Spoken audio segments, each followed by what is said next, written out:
नमस्कार दोस्तों, अगर आप अपने घर का कंस्ट्रक्शन कर रहे हैं तो प्लिंथ बीम एक बहुत ही इम्पोर्टेंट पार्ट होता है। क्या आप जानते हैं कि अगर प्लिंथ बीम गलत तरीके से बनाया जाए तो आपके घर की फाउंडेशन वीक हो सकती है और ये फ्यूचर में बहुत बड़ा नुकसान का कारण बन सकती है। आज की वीडियो में हम बात करेंगे कि प्लिंथ बीम बनवाते वक्त कौन कौन सी गलतियों से बचना चाहिए और कौन से इम्पोर्टेंट पॉइंट का ध्यान रखना जरूरी होता है।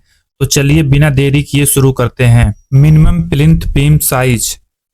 प्लिंथ बीम की साइज कम से कम 9 इंच बाई 9 इंच होना चाहिए। Minimum bar and dia. Plinth beam में कम से कम 4 सरिया होना चाहिए और उसकी डाया टॉप में 10 mm, बॉटम में 12 mm होना चाहिए। Minimum grade of steel.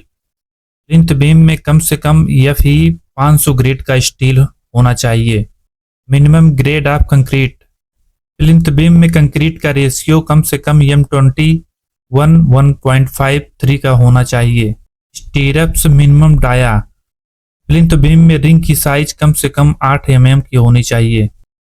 Plinth beam stirrups distance.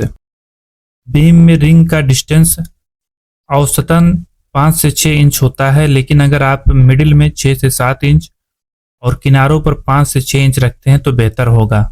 Minimum hook stirrups. Ring का हुक कम से कम 3 इंच या 9D होना चाहिए। Lapping zone. बीम में लैपिंग टॉप में बीच में देना चाहिए और बॉटम में किनारों पर देना चाहिए।